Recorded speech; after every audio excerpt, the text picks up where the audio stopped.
Good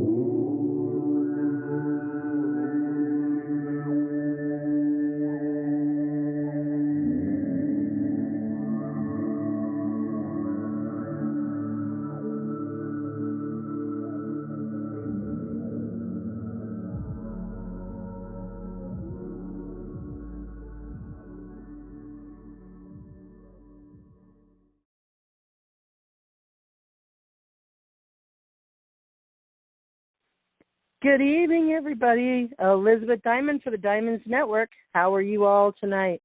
We're going to have a beautiful call here in spring. Spring has sprung. My toes will tell you the story.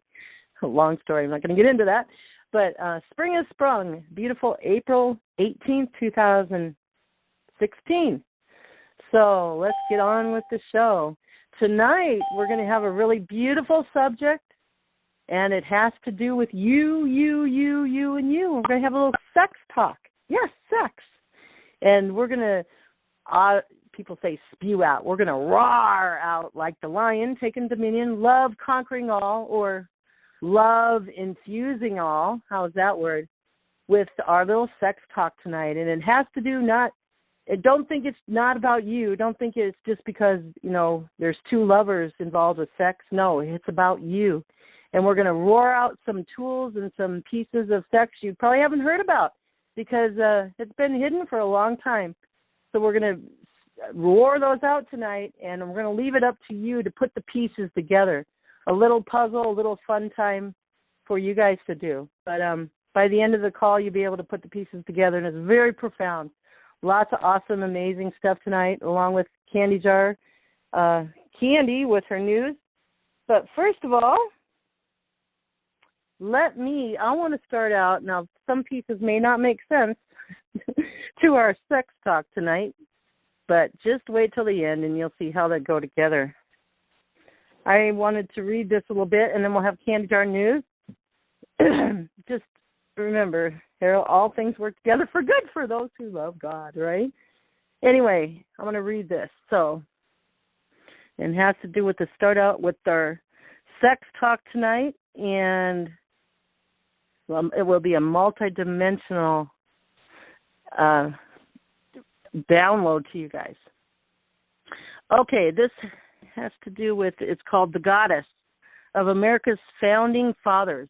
So our sex talk tonight will have to do with the feminine and male energies coming together and harmonizing. And we're each of us, if you're female, you have male and female energies in you. If you're male, you have male and female energies in you.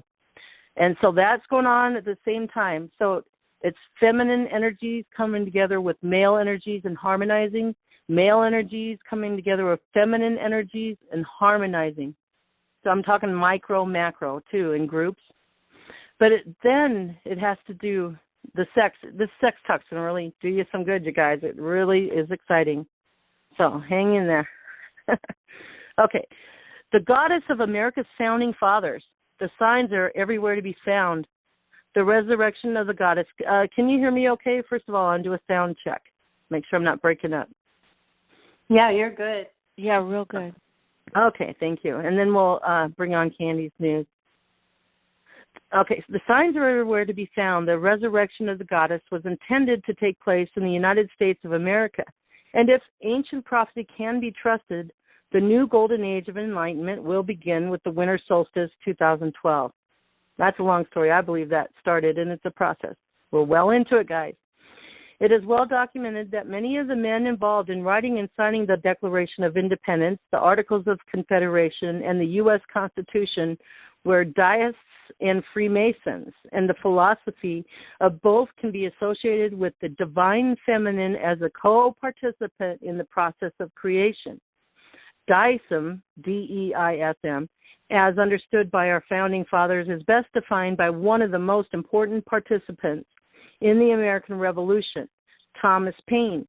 He compared deism to Christianity in his masterpiece, The Age of Reason. True theology and that of superstition. As to the Christian system of faith, it appears to me a species of atheism, a sort of religious denial of God. It professes to believe in a man rather than in God. It is a compound made up chiefly of manism with but little deism, and is as near to atheism as twilight is to darkness. It introduces between man and his maker an opaque body which it calls a redeemer.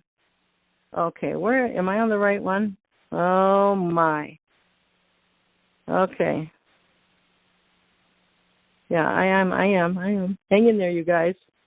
I told you it's a puzzle. Here we go. Physical, I'm getting back to where I was. Oh, gosh. Wisdom of God works in the true theology. Okay, which is called natural. That which is called natural philosophy, embracing the whole circle of science, of which astronomy occupies the chief place, is a study of the works of God and of the power and wisdom of God in his works, and is the true theology. Note Paine's twofold characterization of God, power and wisdom. As of the theology that is now studied in its place, it is a study of human opinions and of human fancies concerning God. Talking about the religions, but mixed with truth. It is not the study of God himself and the works that he has made, but in the works or writings that man has made. And it is not among the least of the mischiefs that the Christian system has done to the world that it has abandoned the original and beautiful system of theology, like a beautiful innocent, to distress and reproach, to make room for the hag of superstition. Natural philosophy or natural religion, as well as science, recognize that both masculine and feminine forces are necessary for the creation of the physical universe, whether visible or invisible to our senses. Science refers to these two forces as light and energy. Remember that for tonight's sex talk. This all goes together, guys.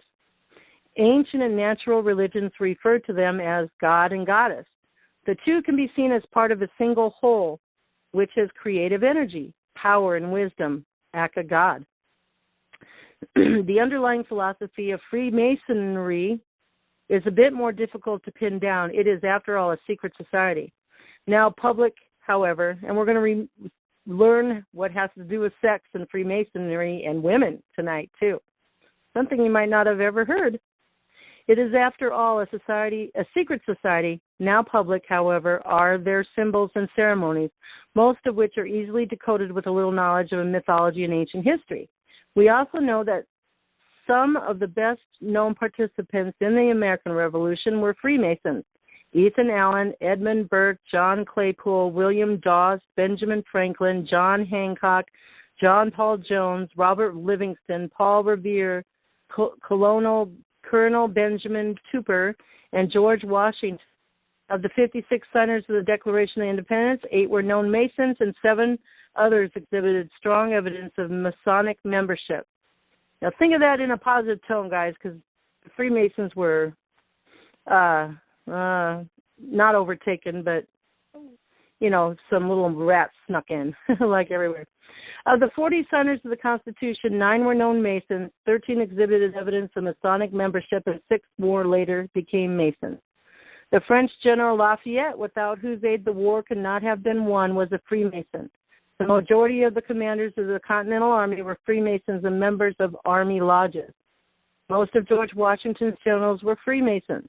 The Boston Tea Party was planned at the Green Dragon Tavern. Green Dragon? We're going to hear something about that from Candy Shop. The Boston Tea Party was planned at the Green Dragon Tavern, also known as the Freemasons' Arms, and the headquarters of the Revolution.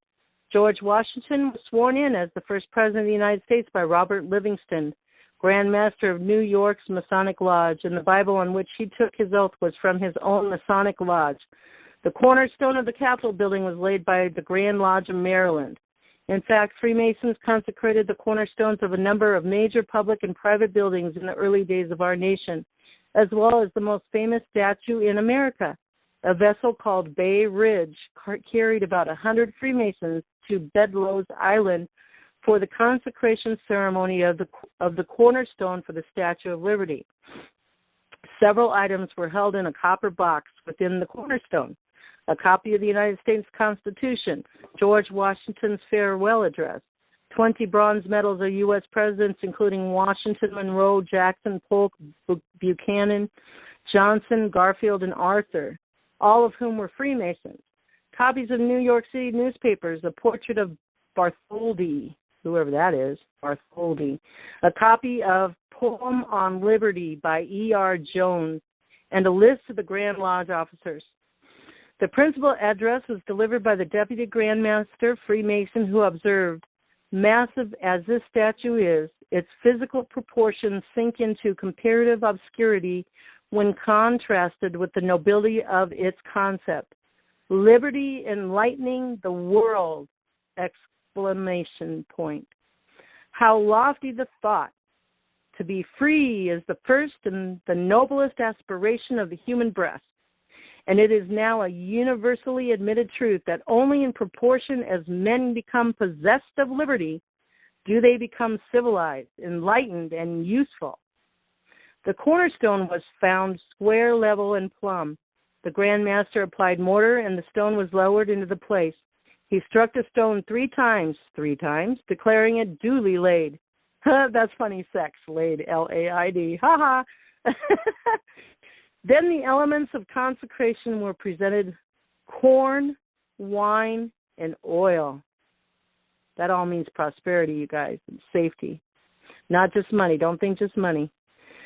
The most worshipful Grand Master noted, "No institution has done more to promote liberty and to free men from the trammels and chains of ignorance and tyranny than has Freemasonry." The statue was conceived by Frederick Auguste Bartholdi. His biographer wrote, "He caught a vision of a magnificent goddess holding aloft a torch in one hand and welcoming, think about this in political talk nowadays, and welcoming all visitors to the land of freedom and opportunity." And so the Statue of Liberty, Lady Liberty, was intended to represent the goddess who brings light, Astarte, A-S-T-A-R-T-E, Astarte, aka Venus, the morning star, the precursor of the rising sun, the light bearer. The Church and others opposed to the resurrection of the divine feminine demonized the goddess by associating her with Satan. Luke means light, fairy means bringer. Associating Lucifer with Satan was the Church's attempt to demonize the bright morning star Venus, in spite of her importance to some early Christian sects. Almost done here, guys, but this is important to read. 2 Peter 1:19.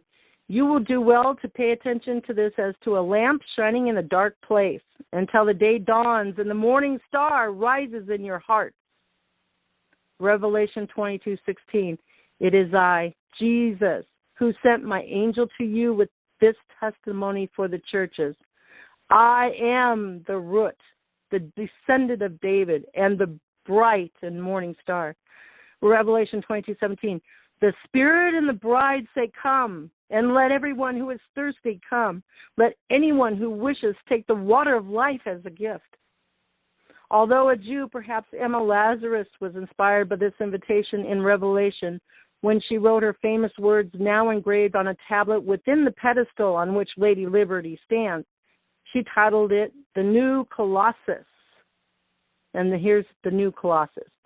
"Not like the brazen giant of Greek fame, with conquering limbs astride from land to land, here at our sea-washed sunset gates shall stand a mighty woman with a torch whose flame is the imprisoned lightning, and her name, Mother of Exiles." Ooh, that's been in the astrology. "From her beacon hand glows worldwide welcome. Her mild eyes command the air-bridged harbor that twin cities frame. Keep ancient lands your storied pomp. Cries she with silent lips, give me your tired, your poor, your huddled masses yearning to breathe free, the wretched refuse of your teeming shore. Send these, the homeless, tempest-tossed to me. I lift my lamp beside the golden door." The golden door is reminiscent of the golden age of Rome, a time of relative peace and prosperity for even the lowest level of Roman citizens. Freedmen during the reign of Emperor Claudius were reviled by some in the Senate for wielding too much power over the emperor's decisions. The former slave palace was honored with statutes and honorary plaques, gracefully accepted, and the offer of immense wealth, which was politely turned down. Pallas and Claudius reigned with wisdom rather than might. Roman citizens were provided with resources that enabled them to care for their families without fear of famine or oppressive taxes. The Pax Romana, Roman peace, was the byproduct of a sense of security shared by all royal Romans. America's new Colossus, the mother of exiles, invited other lands to send their unwanted and hungry to the United States, giving the Statue of Liberty special meaning for immigrants coming from other oppressive lands. The Golden Door promised a new golden age for the oppressed. Lady Liberty promised the freedom to prosper. The old Colossus was the Colossus of Rhodes, Rhodes, an ancient statue built to thank Helios, the sun god, for protecting Rhodes from invaders. The new Colossus points out that the American statue is one welcoming foreigners rather than fighting them off. And Congress accepted Lady Liberty as a gift from the French people on Washington's birthday, 1877. However, it wasn't finished until May 21, 1884. It was presented to Ambassador Levi Morton on July 4, 1884, by Ferdinand de Lesseps. On October 28, 1886, President Grover Cleveland oversaw the dedication of Lady Liberty. The main address was given by Freemason Chauncey M. Depew, a United States Senator. Okay, almost there. A great deal of controversy exists over the Freemasons' influence in the founding of our country, and in spite of well-published fact that George Washington was an avowed and proud Freemason, their influence is generally depicted as being negative, and Freemasonry is something to be feared. Well, it's just the opposite, you guys, because that's what the truth we're going to learn tonight. The reasons are clear. Freemasonry was and is perceived as the enemy of fundamental and orthodox Christianity, whether passed to them from the Knights Templar or through some other source. Freemasons seem to know that the authentic religion of Jesus had been hijacked and replaced with the Jewish superstition of vicarious atonement. The Freemason founding fathers may have possessed ancient secrets that led them to that authentic religion. Reason enough for the orthodoxy and fundamentalists to attempt to build a case for the Freemasons' association with satanic worship, confuse us. Okay, but some who have investigated the symbolism of Freemasonry are beginning to suspect something else, something orthodoxy and fundamentalism fear almost as much as they fear Satan, a goddess in Judaism and Christianity. The following is excerpt from an article by William Bonds, Goddess Symbolism Within Freemasonry, and we're going to read that later. This is going to continue with our sex talk tonight, guys. You're going to hear things you haven't heard before. So put that in your pocket and don't smoke it till later. Okay, guys, put that in. A little candy jar news and a lot, I guess, tonight. And then we're going to have our Cynthia come on and we're going to look at the energies, which is astrology, that are here to help us, that are here to enlighten us, and especially tonight with our sex talk. We're going to take the foo-foo out of sex. So if I'm triggering you inside, you feel weird or something, that's just that programming they put into us with sex. That's not really the pure truth, but you're going to get the pure truth tonight. So with that, let's take a break from that. And come on in, Candy Jar Candy. I'm taking the lid off. Absolutely. Absolutely, Elizabeth. Have we got a good sound check here? Sound check's good. Okay, great. Yes, and you're talking about the goddess, and I'm planning to talk about the goddess energy tonight. And it was exciting to hear Thomas Paine mentioned. I'm going to be talking about Benjamin Fulford's report and Cobra's report. And Thomas Paine features greatly in the Channels book from 1881 of Owaspy. And I think folks might want to take some notes about the things I'm going to share tonight. And I would suggest that you might want to take a little bit of history and Google Owaspy space Thomas Paine. That's Oahspe. Thomas Paine, Paine.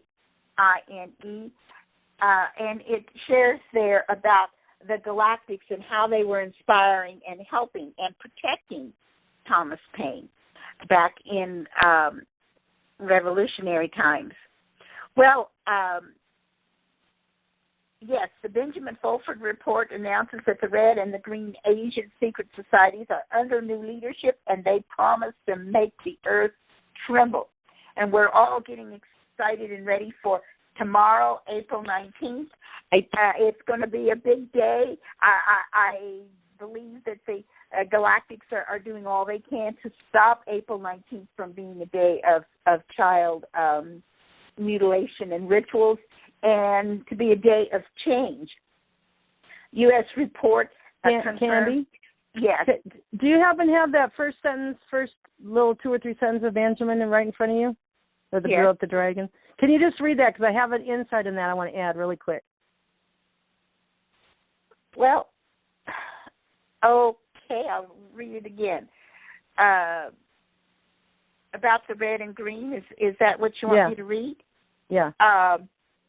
Last week, a representative claiming to be from the head family of the Hongmen Worldwide Chinese Union informed the White Dragon Society that the red and the green were now under new leadership. He said, when the Asian giant moves, the earth will shake, but our goal is world peace. Okay, well, he's talking about the dragon, the ancient one moves. So I just want to happen to know a little bit about dragons. So what goes on the physical, there's a spiritual side to it too. I do know dragons live in fissures of the earth. So that's literally literal. But no worries, we have our galactics that are helping us, and we're helping ourselves too with the love energy that's coming out of us. So dragons literally live in fusions in the earth. So that's literal too. Okay, I wanted to add that, Cand. Yes, I think most of them are in the fourth dimension, and of course, on our shows we have freed a lot of the dragons who have been captured by. This is the real dragons, the 25-foot long dragons. Not the Asian dragon societies, but they want to be as feared and respected as much as the fearful 25-foot dragons. Of course, the dragons didn't want to be our enemy, but the Chimera captured them and forced and encouraged the Cabal to use the negative, to use the energy of the dragons for darkness instead of light. Well, back to Benjamin Fulford. Tomorrow is the day that the Shanghai Gold Exchange will start its gold trading platform intended to take over, setting the gold price from the Khazarian mafia-controlled banks. Now, they have been debating on whether they would let Americans buy the Chinese yuan that's going to be partially based on gold, but the U.S. report said that the decision was no, that China has all of the dollars they want, several trillion, and so they're not going to be allowed to buy the Chinese currency with U.S. dollars, and so that is what is going to turn our economy topsy-turvy as the Chinese currency replaces the U.S. dollar for international commerce, and so we can't buy Chinese products. We can't buy British or Honduras products because the rest of the world is switching to Chinese yuan, and we don't have very many of those. So this is why prices are going up in places like Walmart that carry Chinese products, and why there's going to be a lot of shortages, as that is the estimate in the stores until all of this can be worked out. Now, Benjamin Fulford talks about the Western banks and reminds us that the finance ministers from the G7 nations were all gathered in Washington, D.C. last week for some emergency meetings, and the Federal Reserve Board had some emergency and regular meetings. Also, one visible result was historically significant news last week that that the Federal Deposit Insurance Corporation have been very upset with several of the leading banks, as they have found that they appear to be bankrupt, and they're ordering a review of the American and European banks to find out, just how bad they're overdrawn. This includes J.P. Morgan, Goldman Sachs, Wells Fargo, New York Mellon Bank, and State Street Corp. And so they're all in big trouble. Obama is going to Saudi Arabia this next few days to tell them in face-to-face what's what. And so everything is really shaken up out there, and I think it's something for everybody to be watching. Moving along, I always follow Suspicious Observers on YouTube, and as he observes the sun and shows these beautiful pictures of our wonderful star, and it's just wonderful because, of course, some of the beings that live in the sun from Sixth Density have visited our shows and has visited my show when I had Julian Wells speak. And the sun has been erupting a lot of solar flares, and Benjamin has been warning us about the horrible earthquakes we were going to have, and tornadoes and cyclones and storms. And certainly it's very sad. Thousands have lost their lives in Japan and Ecuador, and reportedly in the Hindu area, although that's not always on all of the reports. So America has sent a lot of aid to Ecuador especially, and there's lots of pictures on the news tonight about the devastation in Japan. There's some reports out that the whole country of Japan shifted 3 feet. I wrote my friend in Japan, and it appears that his internet is down because he wasn't able to reply like he normally does within 24 hours. So this is what you got to write down. Isn't it interesting? I'm quoting Benjamin Fulford, and I'm quoting Ben Davidson from Suspicious Observers. Okay, Ben Davidson, the scientist who poo-poos astrology and all the things that we think is important, but he bases a lot of his predictions about earthquakes on the position of where the planets are. He knows that the energy and everything, when the planets are in certain alignments, he knows that we're more likely to have an earthquake, especially if there's been some solar flares at that time. So he said this morning, and let's remember, Benjamin Fulford might get 20,000 views in a week. Cobra might get 2,000 views in a week, but Ben Davidson with Suspicious Observers gets 45,000 views in 12 hours after being posted. So he is very much respected in many circles. And he says that we're going to have some huge earthquakes in 2 days from today because of the solar flares that happened early this morning and because of the wave X energies coming in.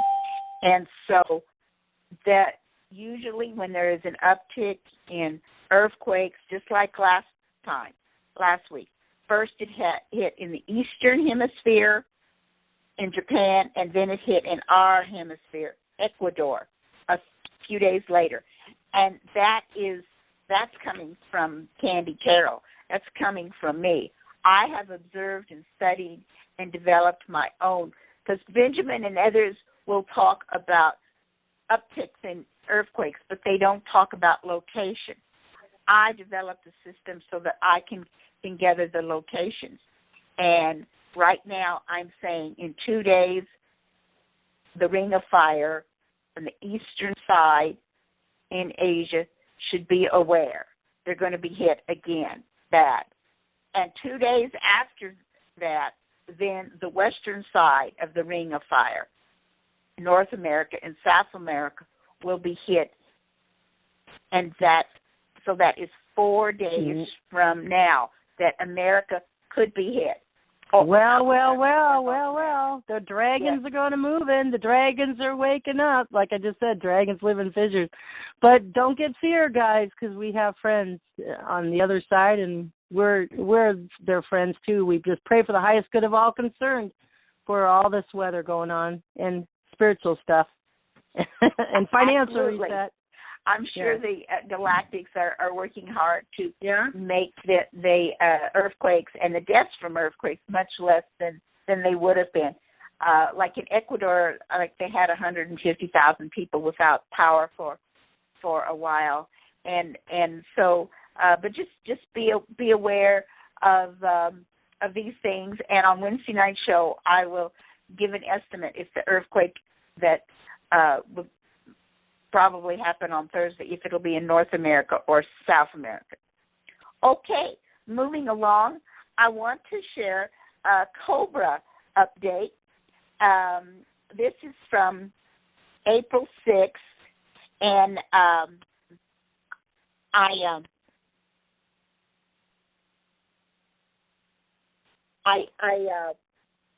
this is just for 2 minutes. We know that I'm going to be sharing.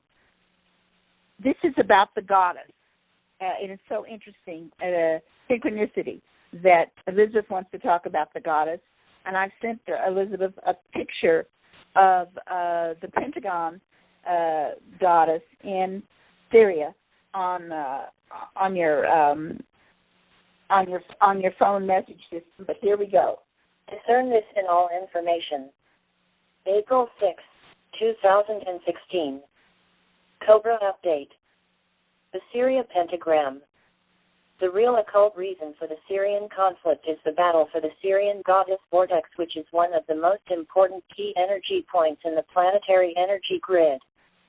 Whoever controls that energy point is very close to controlling the majority of the energy ley line system on the planetary surface. Whoever controls the energy ley line system has direct access to global consciousness of humanity. This is why the Jesuits have engineered the creation of Daesh, Islamic State. The Syrian energy vortex is actually a pentagram. In the hands of the light forces, this pentagram is an instrument of good that can transform the whole Middle East and can be a huge transmitter of positive feminine energy. In the hands of the dark, this pentagram can create much suffering, as people in Syria have experienced in the last few years. All 5 points of Syria pentagram are key towns in Syria that had a strong connection with the goddess energy in their rich past. These 5 points are Aleppo, a city with a strong goddess presence; Homs, the birthplace of Julia Domna. Julia Domna was a Roman empress who tried to bring wisdom to the Roman court.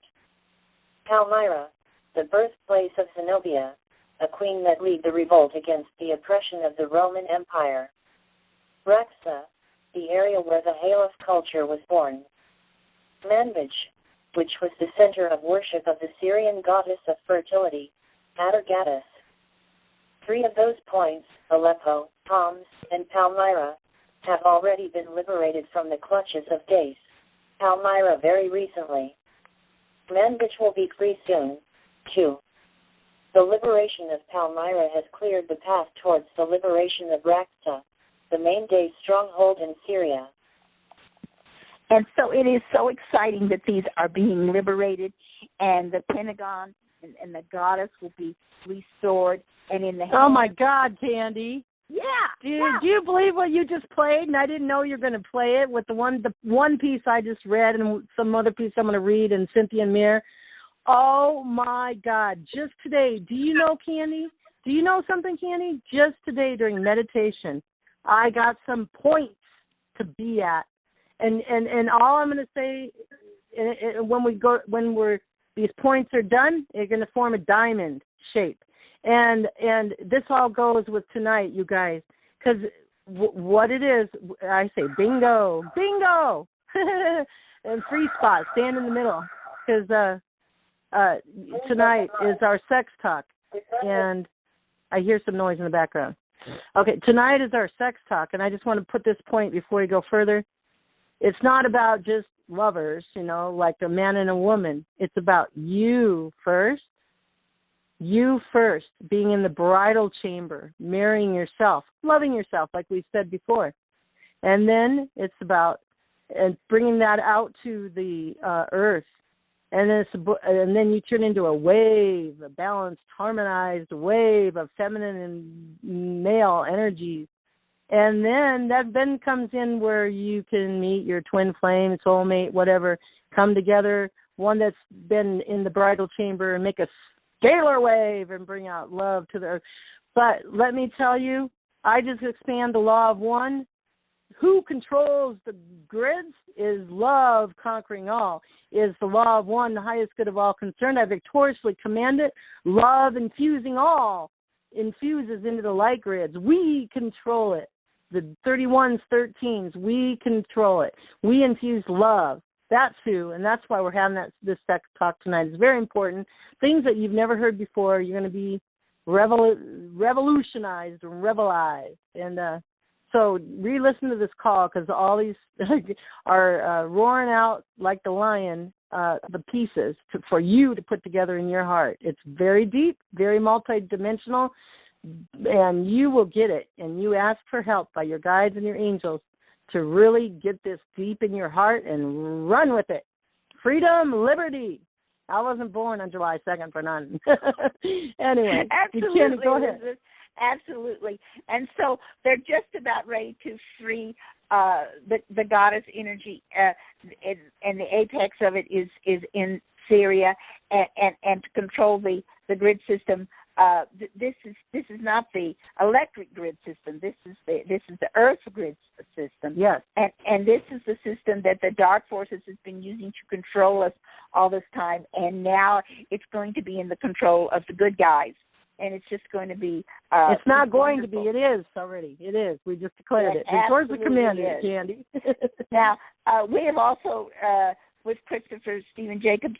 We have hampered the Chimera, and we have freed dragons that they controlled. We freed the Dracos that they controlled. And so here is another short 2-minute update about. These situations, and I appreciate that Cynthia is sending me links and Marianne, and so that I better, understand like the wave X coming in and how we're getting closer and deeper into fifth dimension, even in the last week. All information. April 15th, 2016. A short situation update by Cobra. Clearing of the Chimera group continues. The light forces have begun to dismantle the so-called Chimera barrier. Chimera barrier location coincides with the termination shock of the heliosphere in the outer edge of our solar system. Chimera barrier is the outer defense line of the Chimera group and consists of a fleet of motherships connected to plasma toplet bombs. Its purpose is to prevent positive interstellar and galactic energies penetrating our solar system. It is located just inside the outer barrier, as called by Corey Good, tachyon membrane, as called by some other sources. Outer barrier/tachyon membrane's location coincides with the heliopause in the outermost edge of our solar system and is used by the light forces to direct flow of beings and energies in and out of our solar system. Dismantling of the Chimera barrier has been detected by Voyager 2 spacecraft.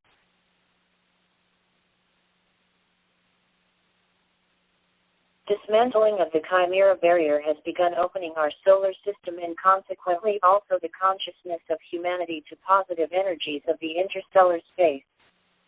There is a group, called Breakthrough Initiatives, that plans to send a bevy of miniature space probes to Alpha Centauri.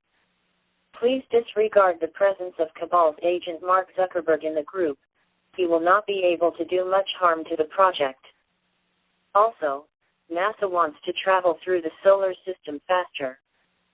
Bigelow Aerospace has just launched its expandable space habitat, BEAM. Larger version of that habitat can very shortly lead to mainstream colonization of our solar system. Isn't that exciting? Mainstream colonization of our solar system. Wow.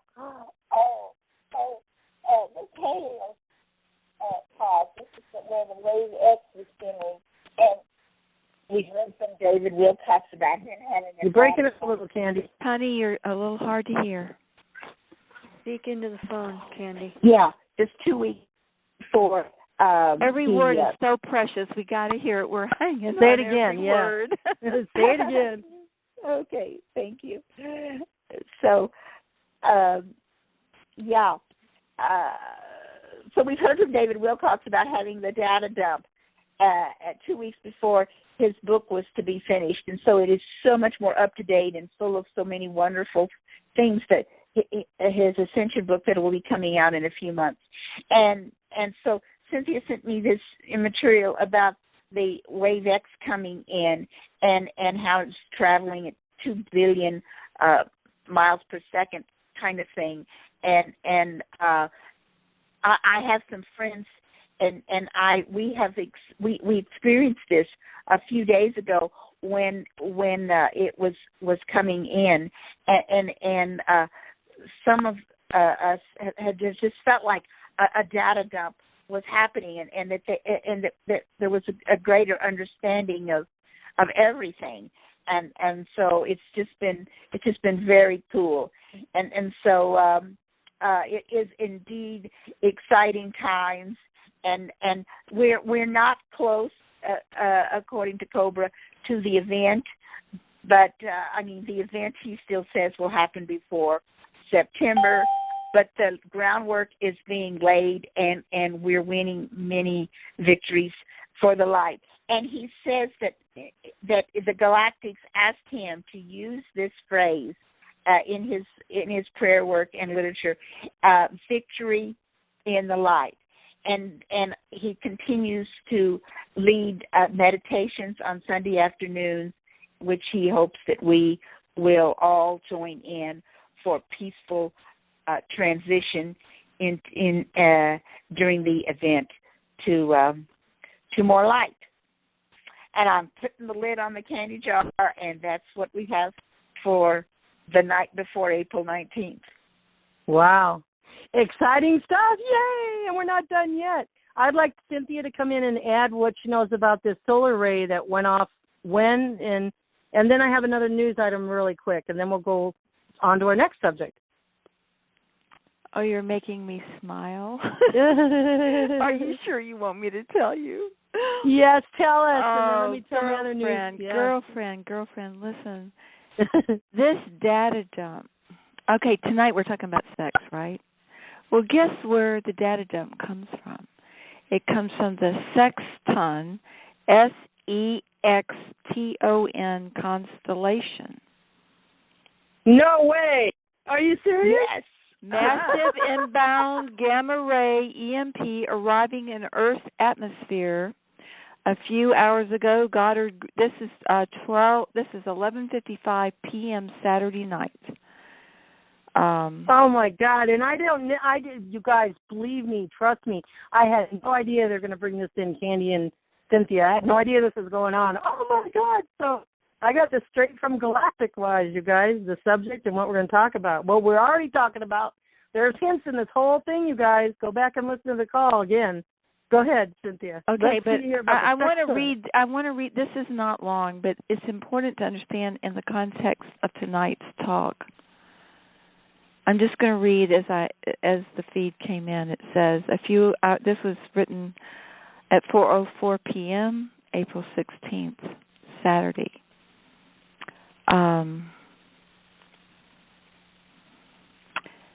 That's interesting. See, that was when it was sent to me. But it hit according to, well, anyway, let me just read it. Okay, A few hours ago, Goddard ground-based arrays and space-based optical and X-ray sats detected a massive incoming gamma light ray EMP originating from the Sextans constellation and just now arriving into the upper heliosphere of Earth's magnetic field. Now, the magnetic field has a lot to do with tonight's talk on sex. So let me continue reading. NASA. Gamma Ray Coordinates Network picked up this incoming blast of superpowered photon data at 1:31 p.m. Universal UTC. This EMP is coming into the Earth's atmosphere, traveling at over 2 billion miles per hour. A serious uptick in earthquake activity is expected due to this inbound gamma light ray burst. One major quake was just reported in the Hindu Kush mountain range in Afghanistan that jolted several parts of North India, including the Delhi NCR region, forcing people out of their homes, and the 7.0 earthquake in Japan a couple of days ago. Now, just when I finish reading this, as I finish reading this, I want you to listen with your superconscious mind and your subconscious mind. That's where you are, God, Goddess, all that is. And your conscious mind, just enjoy the ride like a kid, okay? Okay. Gamma light consists of nano-sized, ionized particles of source data that pass through the cells of the human body at billions of miles per hour. This divine light data is completely rewriting the human genome into a higher order of itself. Russian and German scientists discovered that gamma light will evolve one species into another entirely different one literally overnight. It's like downloading new software. In brief, here is what is transpiring. There's your spontaneous remission, Cynthia. Thank you. And that, by the way, is happening to some pretty important situations. But anyway, around me. Anyway, in brief, here is what is transpiring. Humanity is ascending from a primitive species into a more advanced galactic angelic order.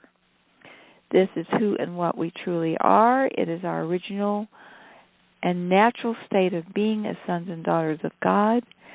And this universal gamma light wave is facilitating all of this on a physical matter level. This constant barrage and increase of incoming gamma light is what we call wave X, and this massive galactic wave of God light is evolving all life, not just human, as it comes into contact with the Earth. Now, I just want to tell you a little bit about the Sextan constellation. Cynthia?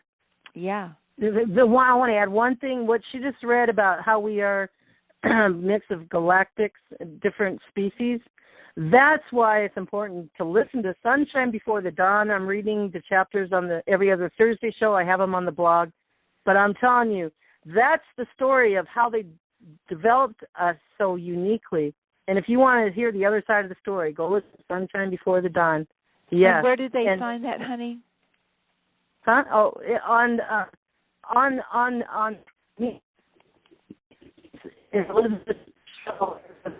Wait, you say it again. Okay. We lost you there for a minute. On our every other Thursday, Candy and Elizabeth show it. They're all on YouTube. Okay, so YouTube how would they find it on the blog, just for the new timers? Maybe search. There's a little search bar on Diamond's blog. Just put in Sunshine Before the Dawn. There is one blog with chapters 1 through 8 on there, 1 through 9, and the rest are on the YouTube channel.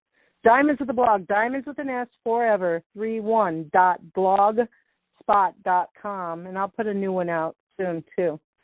So, okay, let me titillate you with a little bit more info about the Sextans constellation, from which this DNA upgrade burst out Saturday night. It's the nearest billion solar mass black hole to Earth, and it's very, very old. It's also Say that again? It is the nearest billion solar mass black hole to Earth, and it's very, very old. It lies near the ecliptic, and that means that our moon and some of the planets occasionally pass through it for very brief periods of time, and that time is in April. It has population 3 stars found there, which means they have planets around them. And it is believed by the scientists that here started the production of chemical elements heavier than hydrogen needed for formation of planets and life as we know it.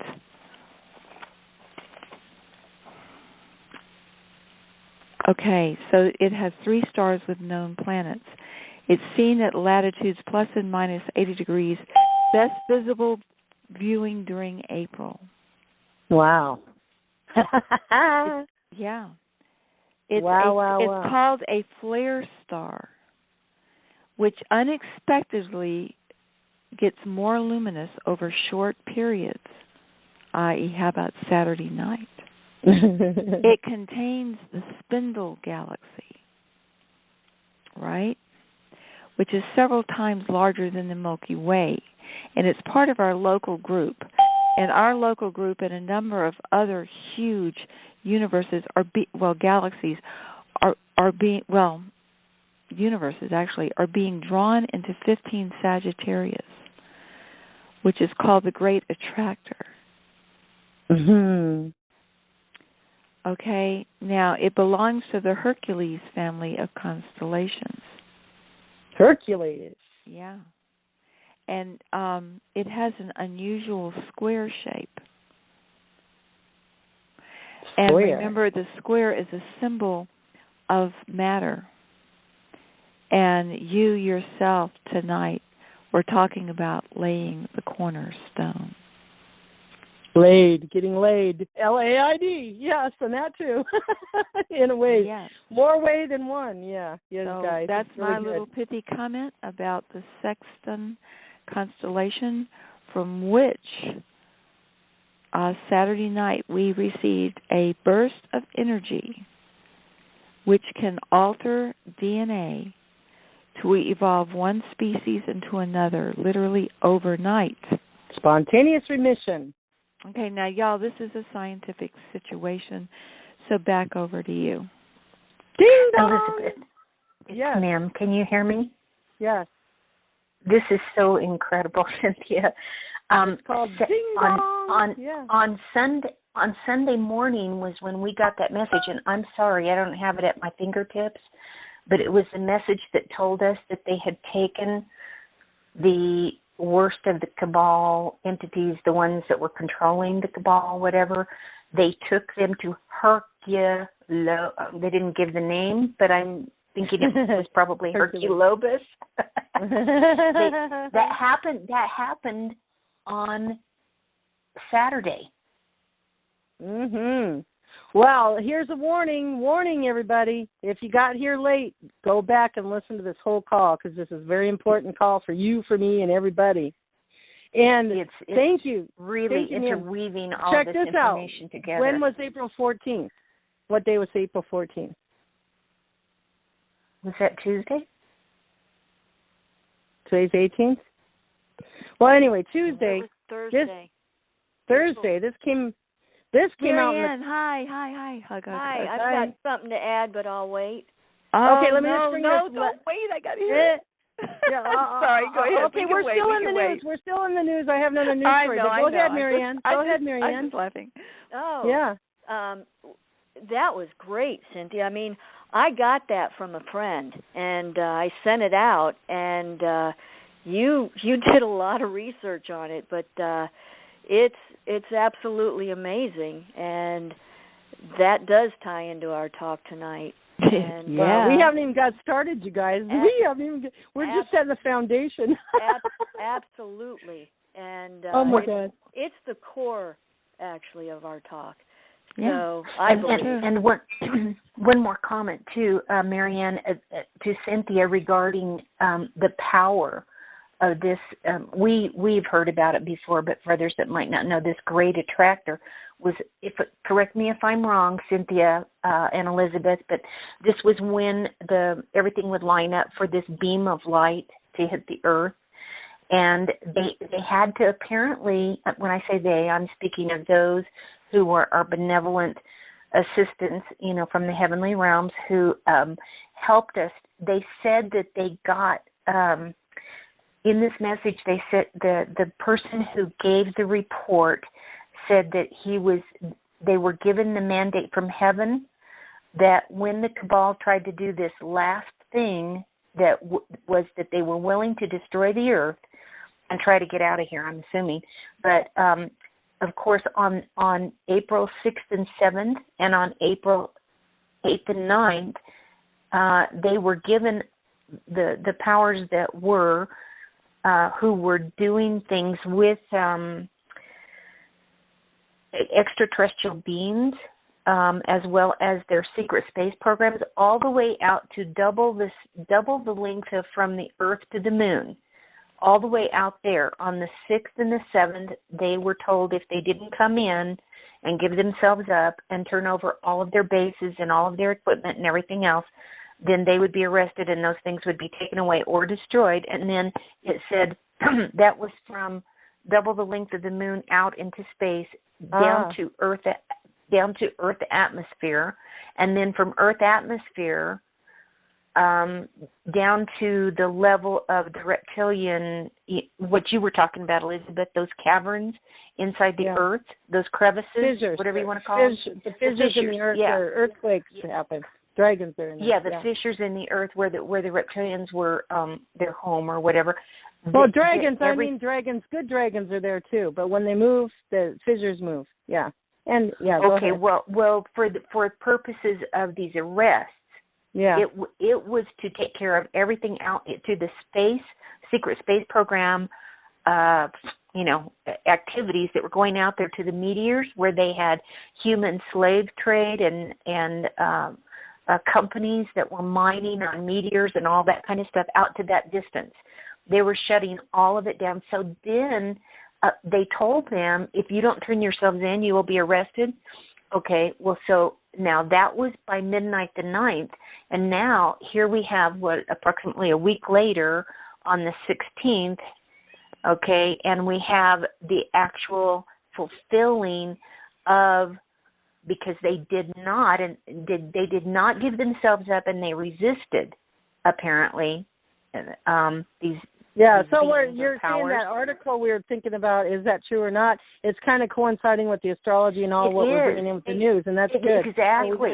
It lines up exactly with what Cynthia brought in with the great attractor being there to give them the assistance to take them across this plane that she mentioned that was huge, like a dark hole, which we've heard about, this other planet on the other side of the galaxy is where these guys were taken. And it said that it would take them 1 million years to get back to the point that we're at now, where that planet will be going through the 26-year cycle again, where they will have ascended enough to make it that time. But it's going to take them 1 million years. That happened to them. Now let's get on with our sex call, right? Our sex talk on the other side of it. Yeah. I've got a question. What article was that, and where'd you find it? You know what? I would have to try to find it. It's on Project Camelot. It's on Carrie's blog, Project Camelot, and some other sites. I think, okay. Mm-hmm. So Mim, it happened on Saturday the 16th, but the report came out on the 17th, Sunday, which was yesterday. And in the middle of the Great Retractor is supernaturalism. Oh, yes. Okay, so on with our sex talk. All this goes together, you guys. And when you hear us say sex and you feel a trigger inside, like, oh, it's dirty, and sex, and make love. If you feel them triggers now, just say, well, hello, programming. I love you. I found you. Because when you hear tonight, it's going to unwind and take the purity and bring it, the purity of this beautiful sex. And it's more than just physical sex to you, to your house, which is your temple in you. But guess what I found in the Catholic Star Herald? This is for the news, too, and it's April 14th, Thursday. And by the way, it makes sense, the astrology angels on Thursday, one of them was the angels of courtship and love. And the angels for today is the angels of love and marriage. Don't say. Anyway, Pope Francis publishes the Amoris Laetitia on love in the family. I'm just going to read 2 paragraphs, you guys, because this all goes. On Friday, April 8th, Pope Francis published his apostolic exhortation, Amoris Laetitia, the joy of love, on love in the family. This 250-page document completes the intensive reflection on the family conducted by the synods of bishops in 2014 and 15, a reflection that involved the whole Catholic Church. The new exhortation calls upon the Church to renew and intensify the proclamation of the gospel of the family. This requires a more loving and persuasive presentation of the Catholic vision of the family and the sacrament of marriage. In fact, Amoris Laetitia sets out to do just that. Pope Francis leaves no one out. His challenge is addressed to all the Catholic faithful, particularly Catholic families, including those who have suffered the breakup of their marriage and divorce. He speaks to those who actively seek to follow church teaching, but also to those who, through ignorance, anger, or weakness, do not. He addresses the clergy and all involved in pastoral ministry, and he challenges us all, especially the pastors of the church. The truth about marriage is indeed beautiful, as Pope Francis eloquently demonstrates. He proposes no sudden departure from church teaching concerning inherent nature of marriage and family, male and female, exclusive lifelong fidelity, openness to new life, and family planning free of contraceptives and the horror of abortion. He reiterates no same-sex union can in truth claim to be marriage. This Pope walks the same path, da-da-da-da. Wow, wow, wow. Okay. There's my other news story. Woohoo! Now, we're still building foundation for this sex thing, like I began with the Statue of Liberty story at the very beginning, so if you haven't listened to it, then it has to go with it. I want to read one more foundation setter, Cynthia, and I'll let you and Mary and Marianne. Yeah, take all the time you need. No hurry. Okay, because I know this will be in part, I'm going up. Woo-wee, you guys, I'm so excited. This is a surprise to me when everything syncs up, too, all the time. Come on, Elizabeth, where's it at? It's right down here. Of course, Cynthia says take all the time. It's coming. Come on. Oh, God, Elizabeth. Oh, my. Sorry, guys. Any comments while we're waiting for Elizabeth? I just got to scroll down a little bit here.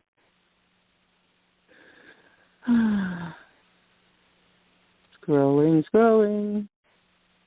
I'm looking for my emails, you guys. They're right here. 12. They couldn't have disappeared. Okay. Take your time.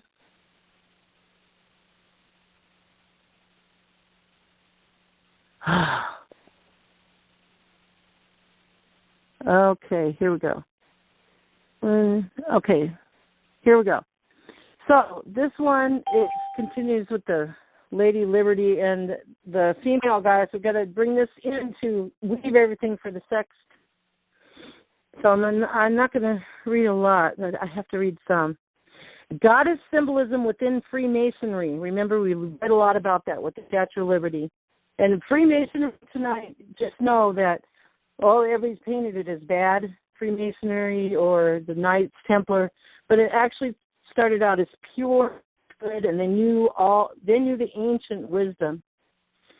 And by the way, Cynthia, let me remind you, I want to start this out when I give it to you. I want to let you know, when you listen to Cynthia and Mare, they have studied Kabbalah, ancient something for a long, long time. So every word that comes out of their mouth, that ancient wisdom Kabbalah goes right into us, and we get all their wisdom that they've studied for years and years and years. It goes right into us and gives us revelation.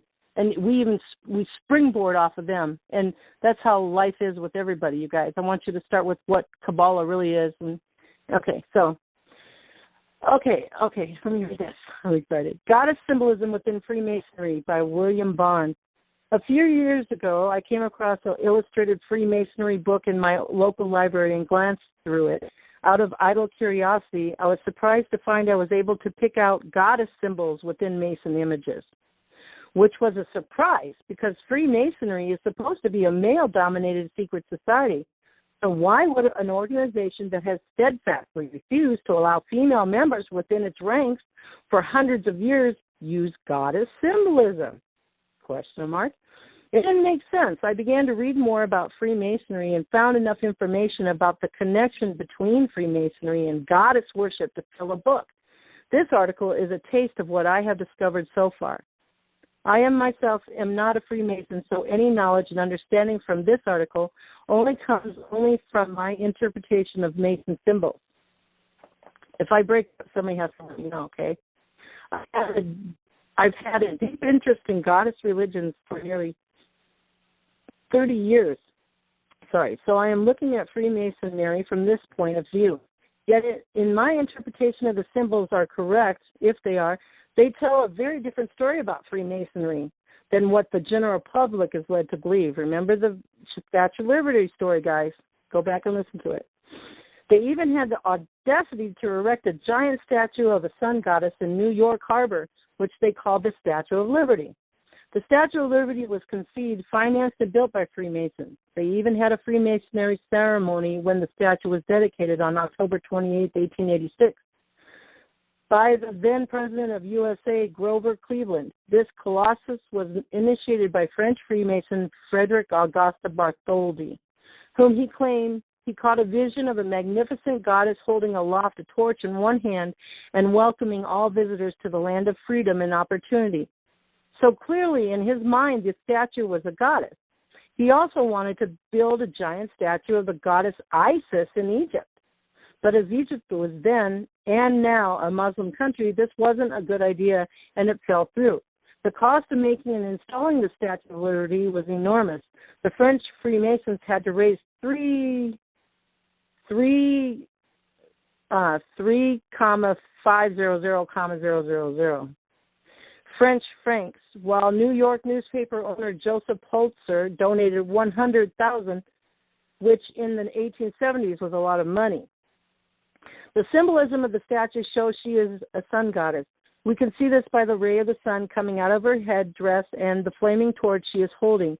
The significance of this is in the pagan times there used to be sun gods and moon goddesses, with the sun god being the dominant deity because the sun has the greater light.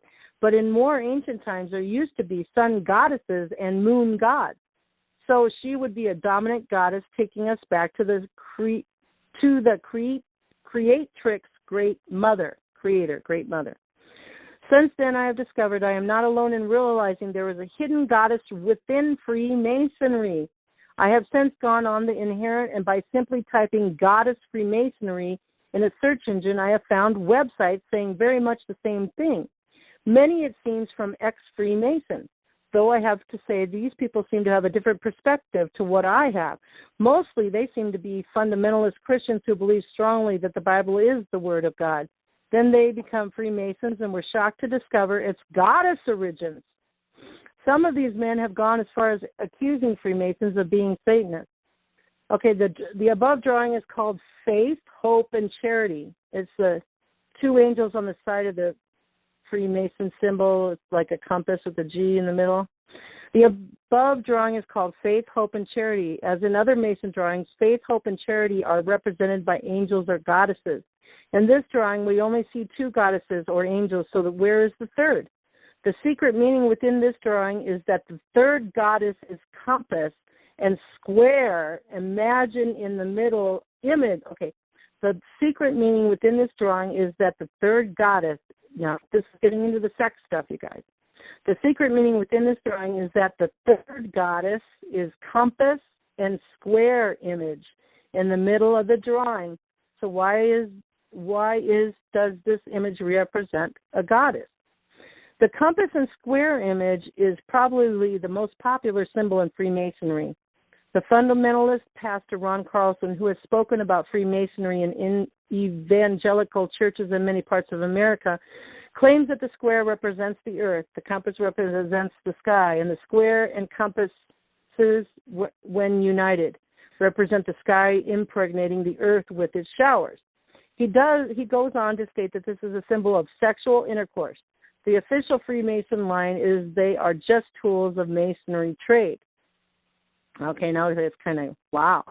Within the space made by the square and compass, sometimes a letter is put there. Mostly it is a G, though sometimes is a M. Well, and I'm thought of the M group then. We galactowise with them. So what do these letters mean? Masons claim that G is the secret name of God, which is a mystery in itself because clearly G would stand for God. So it is not a mystery at all. To make it a mystery suggests it must be another name. Masons themselves claim that G stands for geometry. This is because Freemasons referred to God as the great architect, and you need geometry to create a complex building like a church.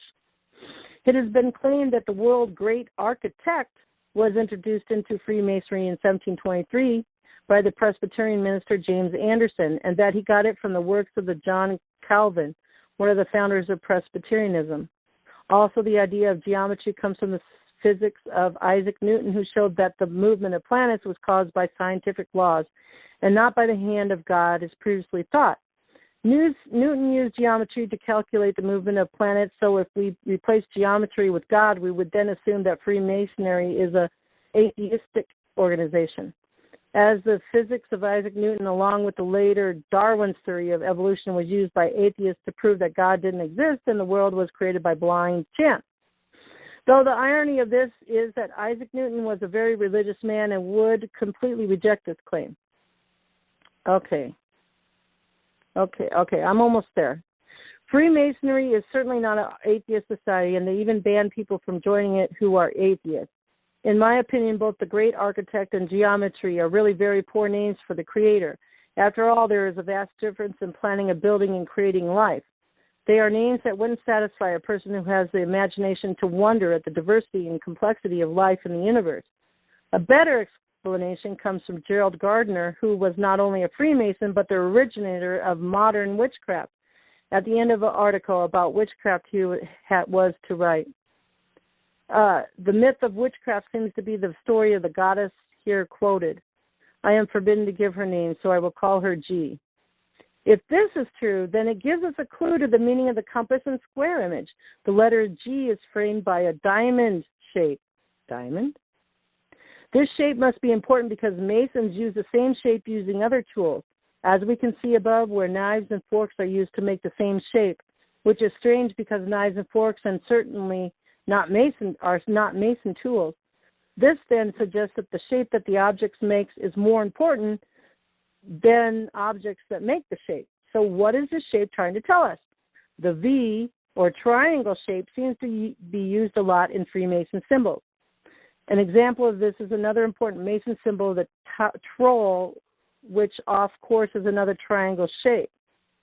It's back in the Stone Age, archaeologists and paleontologists have discovered many V and triangle-shaped symbols, and it seems they represent the triangle of a woman's pubic hairs. While the diamond shape is similar to an open woman's vagina, we can find examples of this is images of Sheila na Gig. The image called Sheila na Gig and is found, believe it or not, it's a being holding the vagina open, her. And is found, believe it or not, on ancient Christian churches in Britain and Ireland. It is claimed by Christian priests that this image was used to frighten away demons, which might make sense to a Christian-minded person who believes sex and everything to do with it is dirty and evil. And if you feel that way in there, that's your programming. Say, hello, Brian, I gotcha, and smile and love at it, okay, guys? Yet to the ancients, this was once a holy and image. Many of these images are found in churches dedicated to St. Bridget. I went to St. Bridget School, you guys. Weird. who was once the pagan goddess Bridget. It has also been claimed that when the Christian church first built the first stone churches, the workforce still followed pagan beliefs, so the workers were able to incorporate many of the pagan gods and goddesses within the decoration of the churches, as well as coded messages of pre-Christian teachings. Okay, so I'm trying to get down to the sex thing. I think I'm going to have to... Okay, I have to go here. The hexagram consists of 6 sides. That's the Star of David. 6 points and 6 smaller triangles, thus 666, which I saw on a computer I was assigned to one time, but I'm about ready to learn the goodness of this. Before Revelations in the Bible was written, 666 stood for the triple goddess, as 6 was a sacred number and still is today in Hinduism and Buddhism. So the story of the B666 in Book of Revelations was a attack on goddess worship, as 666 was also used to represent the triple Babylon goddess Ishtar, whom Revelations called the Great Whore of Babylon. Hex is also associated with witchcraft, as it is another name for a witch's spell, and in German, a hexen is a witch. Okay, the hexagram is very ancient. Was used to represent sexual love, as we can see 2 triangles of the female pubic hairs joined together. This may be an ancient symbol of sisterhood or lesbian love. If you take away the 2 horizontal bars like the Freemasons have done, you once again have the diamond shape similar to an open vagina. The hexagram is still used today by the Hindu Tantra as a symbol of sexual intercourse. Judaism only adopted the Star of David as late as the 18th century, so they may not know its original meaning. Let me just do a little bit more. In our Judeo-Christian world, we assume that sex and religion don't have anything to do with each other because we have been taught that sex is a sin. But in the ancient past, sex was seen as a very sacred act because it creates life. This is true even in Hinduism today, as whole temples are devoted to the sacredness of sex, as was also the vagina, because prehistoric people believed that the whole world was born from the womb of the Great Mother. For this reason, they worshipped the vagina as the source of all life. The later patriotic religions made sex a sin and claimed that the vagina was unclean, as an attack on the earlier goddess religions. This carving comes from India and represents the worship of the yoni. Even in modern times in Tantra, the yoni is seen as sacred and revered sex. Yeah. Anyway, my point is there's sexual goddess stuff in the Freemasons, our forefathers, what the Statue of Liberty and other history. We just found out that they took the goddess, the male energies out of even Freemasonry, which is good. Oh, my goodness. So I have 3 other things, Cynthia, but let's start there. Well, maybe I can read it because I want to take the foo-foo out of sex is what I'm calling it tonight. If this is going to come up. Well, let me have you add what you guys are going to talk about. And by the way, excellent call on Thursday, you guys. Cynthia's call, look for it. It's up. I think it starts with the angels of sacred courtship and enlightening. And at the end, they're talking about sacred sex, and hopefully we'll bring it on here. But listen to that. That was my tube chop today. So take it over for a little bit, Cynthia, and I'll intertwine here. Thank you so much. It's interesting that you brought up the Freemasons. And when I talked about the United States of America and Statue of Liberty, and it's all hooked in. Interesting, isn't it? Yeah. But since you did bring it up, I'm going to read you the letter G. It's an emerald green color, and it's the divine virtue that forms the left eye, and it vibrates to the musical note of F. And in the deep delta brainwave state of just pure being and unity with divine being, grace and mercy makes the student discern in the principle of unity of all spheres and planes the profundity of divine grace and mercy in all their aspects, It enables a student to realize how far divine legality goes and how divine grace and mercy affects man and animal. In the mental realm of beliefs and thoughts, the virtue of divine peace in the spirit, the experience of peacefulness, is attainable by studying this divine virtue. And so is the blessing by divine providence in all its aspects. If a student masters this divine virtue, he acquires the faculty of giving true divine blessing.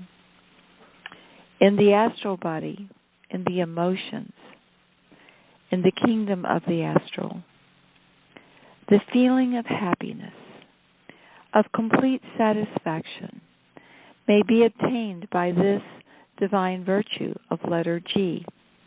Likewise, when mastering this letter oscillation, situations may be created by means of the elements and the electromagnetic fluid, which is what sex is, by the way, folks, in a meditational manner, causing happiness, success, and wealth in the material world.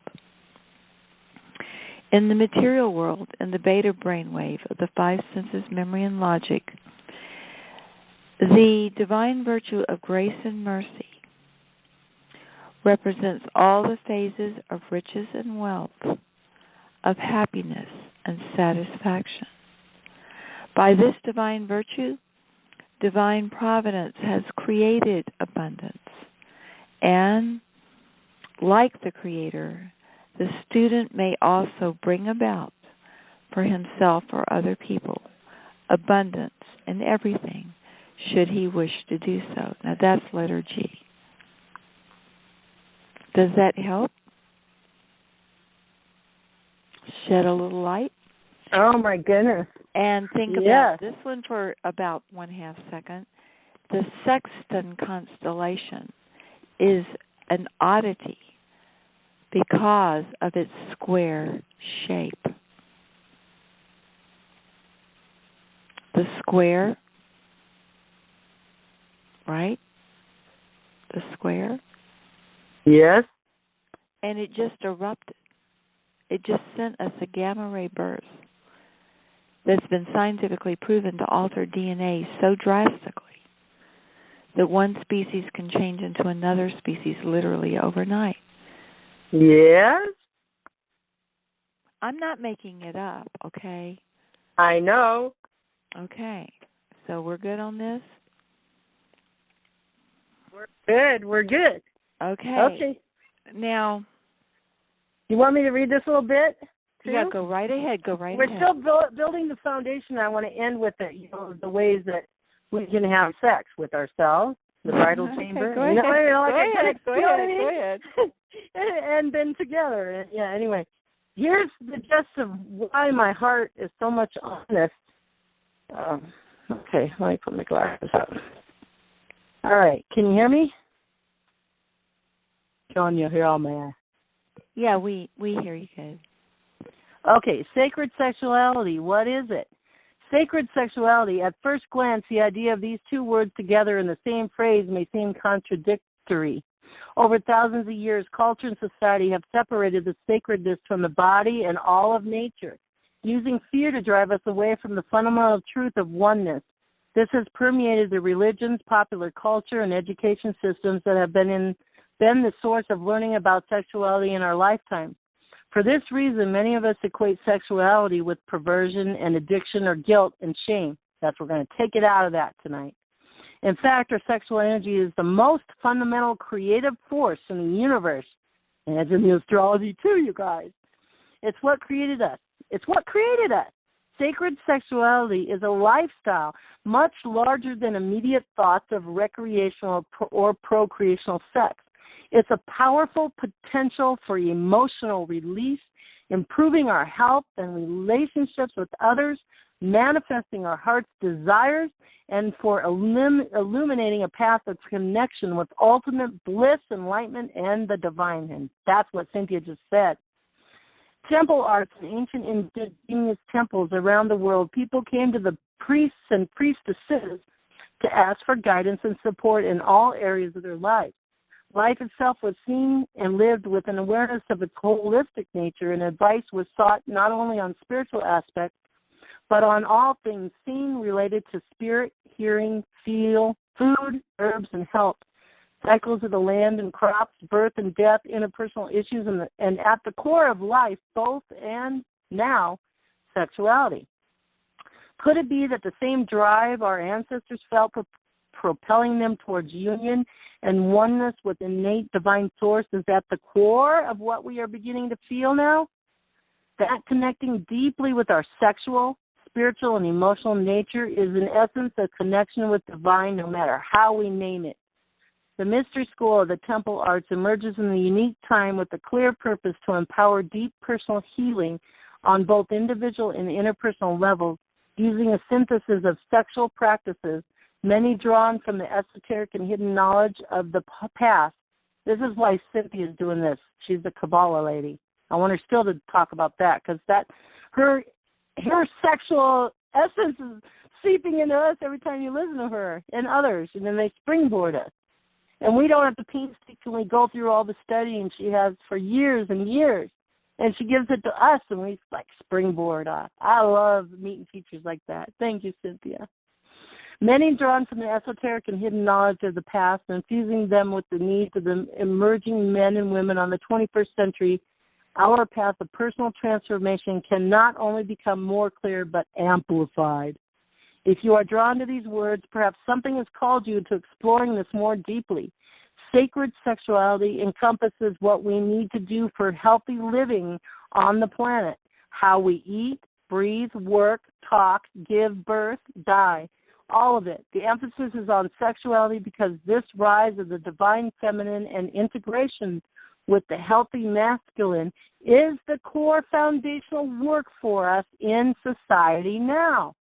As Andrews Harvey so passionately conveys, unless we really return to the feminine wisdom and marry the profound feminine knowledge and wisdom and passion and concern for all forms of life with what you might call the masculine gifts of precision and order and clarity and brilliant intellect and real focused action in the world, we're simply not going to survive.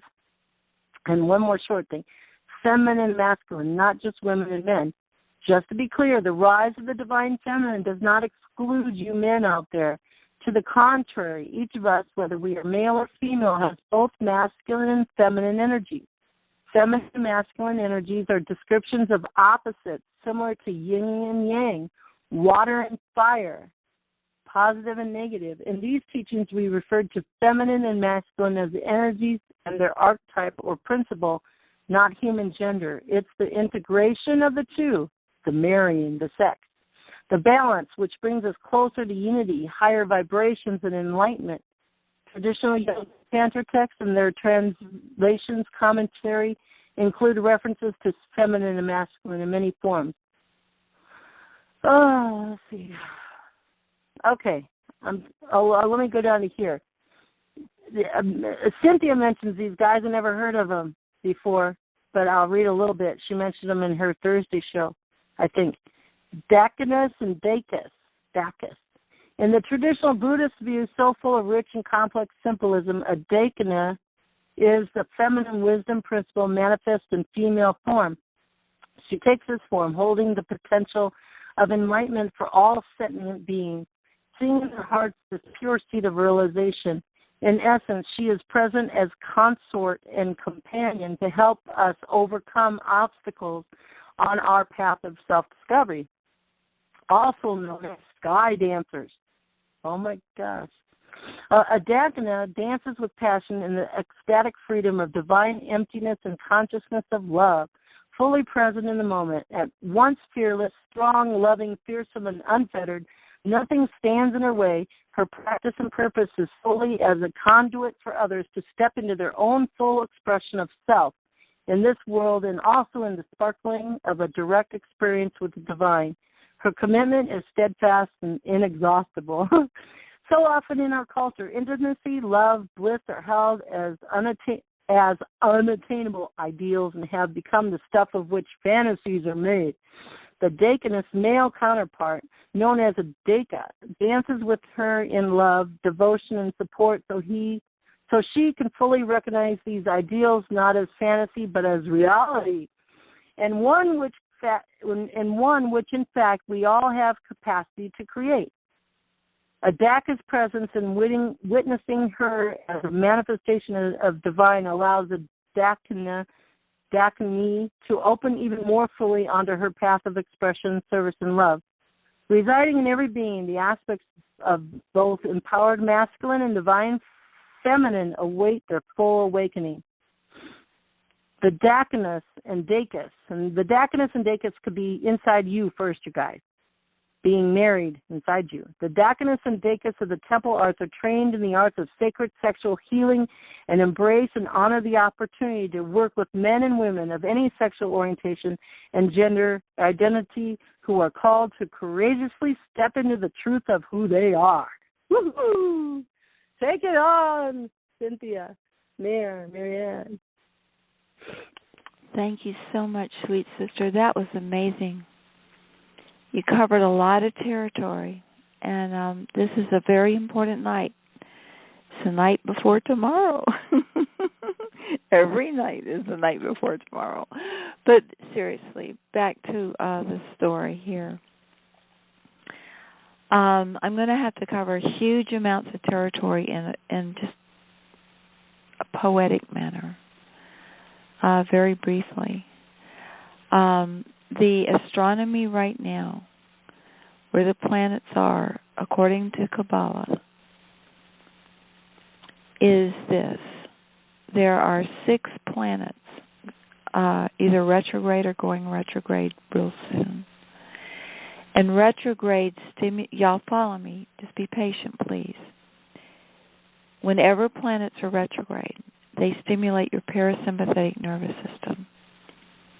The parasympathetic nervous system has to do with, listen carefully, finding the kingdom of heaven within. Period. And 6 of them are going retrograde. We are being forced.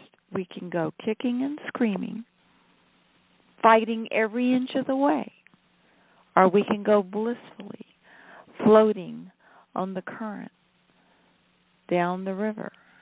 But one way or the other, we are going into the within, and we are finding the kingdom of heaven there. Now, my experience with going within is this. You're going to find all the toxic stuff that needs to be released. The fears, the memories, the nightmares,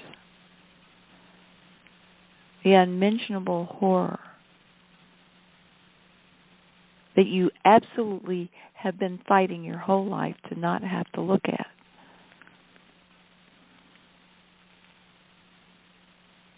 Because it's gruesome, it's horrible, it's scary. You know, who would want to do such a thing? The only kind of person who would be someone who understands the simple principle that until and unless we find the kingdom of heaven within us, that nothing else will make sense, simply by the nature of who we are as sons and daughters of God. As long as we are avoiding cleaning up the within, that means physically, emotionally, mentally, and spiritually, we'll be casting frantically about us, trying to find out there what we need to find inside of us. But the good news is this. What we are seeking to find inside of us has never been lost. It is always there, waiting. And believe you me, if it wasn't there, our hearts wouldn't beat, we couldn't breathe, our stomachs couldn't digest food. The parasympathetic nervous system, it's our autonomic nervous system. It makes all these functions of the body go on without us consciously even being aware of it or understanding it. You can be the greatest doctor and expert in any field of the human body and understand exactly how, say, the immune system works or the gastrointestinal tract works or the thyroid gland works or whatever works. And your body will work just as well as the most ignorant person who had never even thought about the body and how it works. Because that's the autonomic nervous system, the parasympathetic nervous system. And that's what's being stimulated by these planets. Now, one of the planets that's retrograde, that's stimulating us going within, is Saturn right now. And Saturn, you don't mess with. Saturn is the cop that slaps the wrist cuffs on you and throws you in the back of the cop car and takes you down. You don't fight. Not with Saturn. And Saturn is not only retrograde right now, which is your parasympathetic nervous system, but it's retrograde at the place of sacred courtship.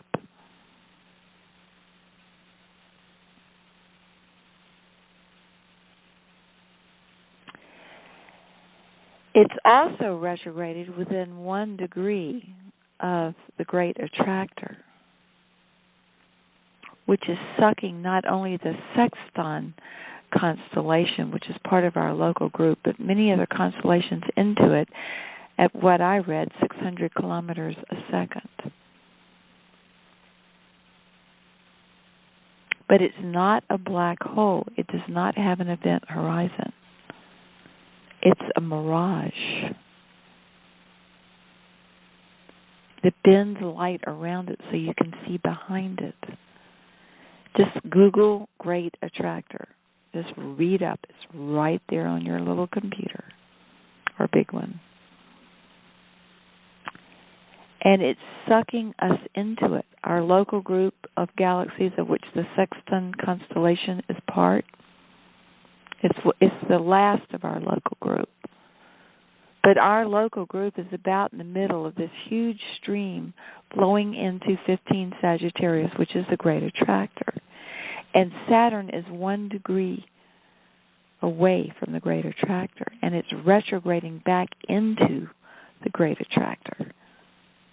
And let me just tell you what the Great Attractor is. It's education. And if we had a little bit more time, I'd ask Mary to read that one, but I'm not going to do it. Hey, Cynthia? Yeah. Cynthia? Yeah. You posted the Angels of Love and Marriage today, so that's there, and that's in the astrology today. Can we read that one? And then it goes with our sex talk, too. And that one was the moon message? Huh? That was the moon message? I can look. You want me to look that? Let me. Yeah, would you just go ahead and read that one? Hey, Cynthia? Yes, go ahead. There is one short paragraph. It's not even a paragraph. I was actually going to bring in all of this, but can I read this short paragraph? Oh, please, yes. Absolutely. The Angels Thank of you. Education. Yes. I've got it marked here. Okay. And let me tell you before you start talking, it's called okay, let me find it so somebody can read it. Okay. Come on, Elizabeth. Wait. Yeah, let's let Marianne go on. Let's not interrupt. Go ahead. Yeah, it's called the 12th Day of Lunar Cycle, Marriage and True Love. Yeah, after Beautiful. that. Yeah, let's read that after Marianne. Okay, beautiful. Thanks, Liz. And this is 15 degrees Sagittarius, Hosa and the Angels of Education, which line up with the Great Attractor, which is 1 degree before where Saturn is now, the angels Yes. of sacred courtship.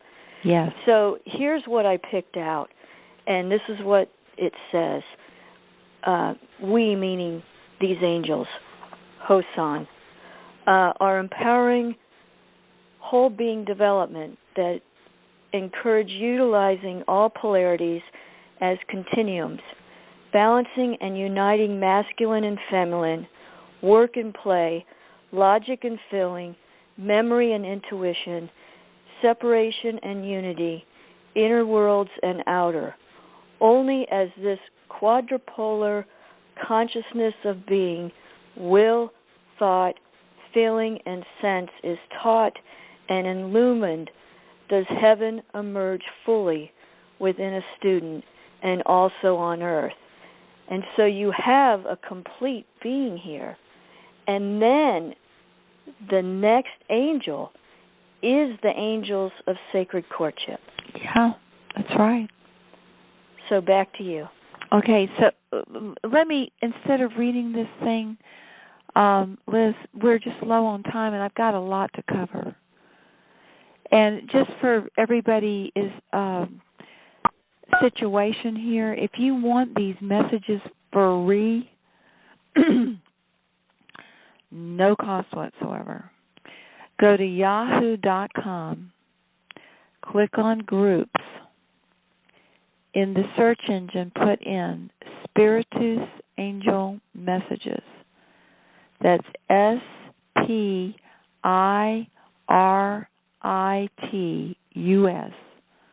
Spiritus, that's Latin for spirit.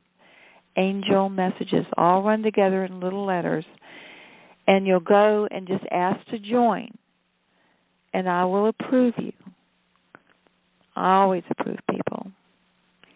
And you will automatically, in your email inbox, every day, get the divine degree of the sun and the moon.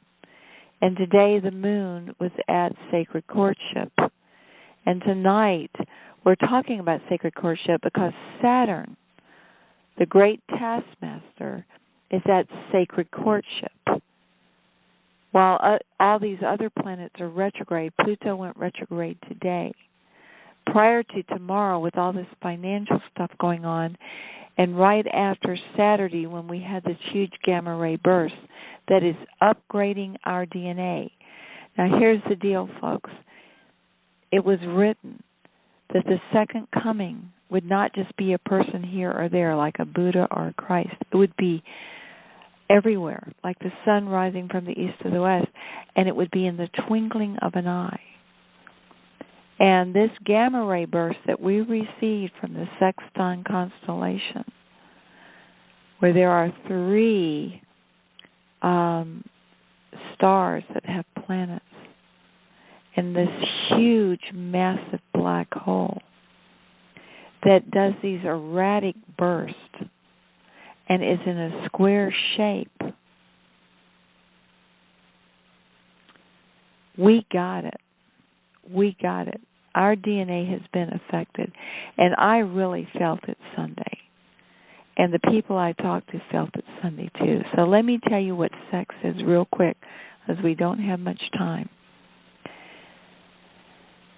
Sex is the electromagnetic fluid. In other words, electric is like the sun. It sends out energy. Magnetic is like the moon. It receives and reflects that energy. Think of a magnet. A magnet will pull things into it. Think of a sun. It sends stuff out. In other words, the electric energy goes out. The magnetic energy pulls in. And the sacred marriage is when the electric energy is received by the magnetic energy, and it is good. If you read in Genesis, when on the 6th day, God looked at what He had created and He said, "It is good." And when the masculine force, which, long story short, is comprised really of three different things. It is comprised of pure being, which equates to the delta brainwave state of deep dreamless sleep in infancy. It is comprised of will or intention or purpose, which is equivalent to the higher delta brainwave state.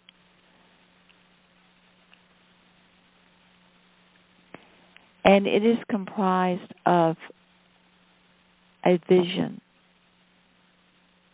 which is your theta brainwave state.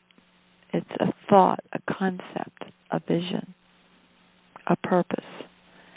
So I'm going to just shrink it all down to this. The masculine is purpose. And guess what the feminine is? It receives that purpose, that sperm, that purpose. It receives it and incubates it and gives it life, i.e., like sperm goes in, 9 months later, there's a kid. But as above, so below. That's just the physical. A man's purpose, a son of God, a human being in a male form, if he can go within, go through all the fears, go through all the sins of the fathers for 7 generations, work through all that hell, and find the kingdom of heaven within, which is samadhi, which is enlightenment. Seek ye first the kingdom, and all else shall be added unto you. The kingdom of heaven is found within. Seek ye therefore the still small voice. See, all your traumas, all this programming by your parents and them with their parents and them with their parents is like raging bulls. It's like howling sirens. When you can work through all that karma and genetic programming and find the kingdom of heaven within, guess what? It is, quote unquote, a still small voice. It's still like the eye of a tornado or a hurricane. It's still, and it's small. Boy, is it ever. It's so tiny. And it is a voice that comes from within.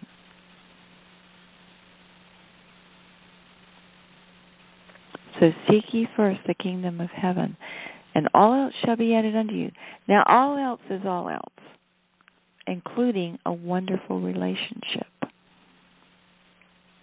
So here's the deal in a nutshell. And this is more important than I'm going to pray to God I can explain to you how important it is according to the local planetary configurations as it is interpreted by Kabbalah, which is the ancient language of metaphysics and astrometaphysics. If any person, there's 3 kinds of sexes on this planet. There's males and there's females, and they're hermaphrodites who are born both, which is another talk at another time. But take the male and female. First off and foremost, quickly, when an egg is impregnated by a sperm, it divides and divides and divides according to sacred geometry. And then the cells specialize into hearts and lungs and whatever they specialize into. But in the beginning, everybody is a female. Every single person is. And then at a certain stage, they differentiate into male or female or hermaphrodite. But we begin as female. And what is female? Remember I said earlier, it is magnetic. It receives. Now, the quality of what it receives determines what happens next. If it receives a poor quality sperm, it's going to have a poor quality outcome. If it receives, strong genetics, where there hasn't been a lot of inbreeding, whether it's animals or human, you'll have these strong offspring. But what the feminine receives has everything to do with what is born from what it receives. So right now, Saturn is at the place of the sacred courtship, but it is retrograde, which means it is the sacred marriage within us. And this has to do with computer language of the 1 and the 0. And here's how it works. Number 1, each and every one of us, whether we are in a male body or a female body or a hermaphroditic body, have to go within and find the kingdom of heaven within us. We have to work through all the static, all the screaming hyena voices, all the pain, all the misunderstanding, all the programming. We have to get through all that and find the still, small voice. And guess what? Once we find it, we have to do what? We have to listen to it. And when we listen, we discover the purpose of why we are here, why we came into incarnation as a soul and spirit into a physical body on this particular planet at this particular time in history.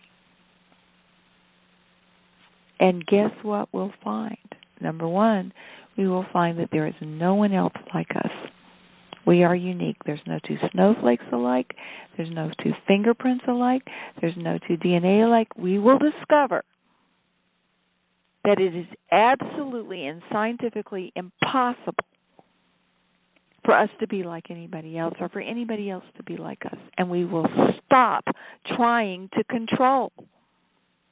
Whether we are letting other people control us or whether we are trying to control them, we will absolutely come to one screeching halt and stop. And therefore, we will stop being abusers and we will stop being abused. We just stop it. And we no longer have to control other people to get them to please us. And we no longer have to bow to other people to please them. Because why? We have the sacred marriage within us, and we are complete. We discover our purpose, and we discover that we are one with everything. We're one with God. We're one with the creation. We're one with the masculine. We're one with the feminine. And we are whole. And this is called samadhi. It's called enlightenment. We are whole people. Now, once each and every one of us attains that state, and I do mean every one of us, to where we are completely whole within ourselves, we are happy, we are complete, we know our purpose, we're not being controlled by others, we're not trying to control others, we're not living in fear, we're living in peace, we're happy, then, and only then, are we in any way, shape, or form fit to mate with another person under any circumstance. You cannot give to another person what you don't have. A man cannot give to a woman physical, emotional, creative, and spiritual beauty if he hasn't got it to give. He's got to have done the inner journey, the hero's journey within himself, and found the splendor and the majesty within himself. So he's not looking for some lady to make him feel better. He already feels great. So he's not going to use a lady. He's not going to try to control her or let her control him, hoping someday he's going to feel better. He already feels better. He has gone within and found the kingdom of heaven within, and he has the peace that passes understanding. I and the Father are one. Seek ye first the kingdom of heaven, and all else is added unto you. And he has everything. He is complete. He goes to a woman, or a woman goes to a man, not needy, not hoping something outside themselves will fix themselves. They go to him as radiance, as beauty,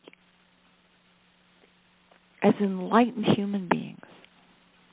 And any child conceived in a relationship like that will grow up in what's called a functional home, where there is love and there is peace and there is beauty and there is ecstasy. And that child will download all that stuff, and it will be passed on generation after generation. And so that's what time it is right now with this DNA upgrade that we're going through. Now, we're going to see a lot of changes on our planet really super fast. Like Candy shared with us earlier from the Benjamin Fulford report, these martial arts communities are now active, and they are very ancient. And they deal with very powerful energies. And we're going to see major changes. Some of it we'll know a little bit logically, and others will be just done so quietly behind the scenes. It'll seem like magic. And I just want to thank everybody, known and unknown, seen and unseen, human or non-human, visible or not invisible, incarnate or not incarnate, whoever you are, wherever you are, however you are, for working together as one to manifest heaven on earth and on all earths, because we are all one. We are one unified field. It's like Christ said, what you do to the least of these, you're doing it unto me. And let me tell you something else. Saturn just was in the place of orphans and exiles. Send me your poor. Send me your exiles. Elizabeth, that was brilliant. That you the were Statue of Liberty. Yeah. Yeah. Absolutely. Wow. So all this is coming down. So I think we're going to have to talk about this subject in another call because of our time limitation. Well, okay, you described that what's in the astrology, our energy now, is sacred courtship, which is retrograde, which is going inside ourselves and healing. Also, the angels that came out today in the energy are the 12th day lunar, which moon you just described as magnetic. That's the magnetic in us, and it's not retrograde, and it's the angels of love and marriage. Could you, somebody please read that? That's important for this time too. Marianne or either Mir, could you read the 12th day of the lunar cycle? That's a great idea. Thank you again. If you're still on. I don't know if Mir, 12th day of the lunar cycle. Yep. Okay. I don't know if Mir's on.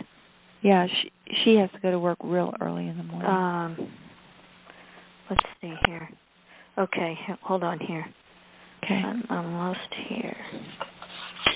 I'm here too, Marianne. Oh, there she is. Okay. Go ahead, so if you Mare. want me to, I don't. If you want to read, I can read another one, or go ahead, Mare. Okay. All right. Yeah, Mare, why don't you read that one? And how do you feel, Marianne, about reading where Saturn is? Yeah. Sacred courtship. Oh, well, yeah. Yeah, and then after you two get done reading, I'm going to end it off, I'm going to read how to have enlightened sex. And this is for individuals to build up to the two partners. Yeah, and I just want to say real quick before Mare comes on, we'll do this again sometime. You can determine when, Liz, a Monday night or whatever, to continue the sacred sex, because it really is a science, and I think I can offer a few humble things about it. But back over to you, Mare. Absolutely, and I want to let everybody know at this point that it's already uploaded on the YouTube channel, the right side of the blog, Cynthia's call, and it's labeled Angels of Sacred Courtship and something enlightenment. And if you listen to that call and invite all those angels in, you'll be right on the money with what's going on. Plus, the second half of the call, they talk about sacred sex too, and you really want to get that part.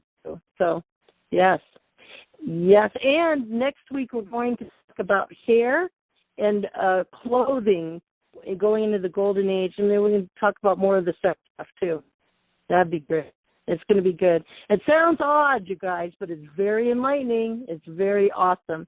And did you notice in guys about teaching? It comes about by teaching. So that's what we're doing. We're bringing the teaching of this out. So it's going on. Yeah, activation time. Woo!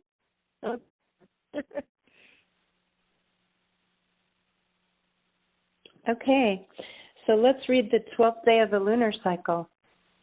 And it's Mkepe, Emkebpe, the moon angels of marriage and true love.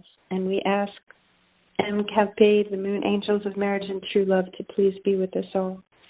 Beloved, we promote peace and happiness in marriage and bring good luck, love, and sympathy to any desired situation through the transmuting power of real love. Such power magnetizes omnipresence, omnipotence, and omniscience. Feelings of love magnetize spiritual perfection through the attainment of omnipresence and all-powerful will for the highest good of all, and change and fluidity. It does so with the ecstasy of all polarities in creation, manifesting in the greatest harmony. Divine flowing feelings of true love are all-encompassing and unconditional, magnetizing change in all. In the presence of this type of cosmic love, all other feelings present in anyone are sympathetically accepted and understood.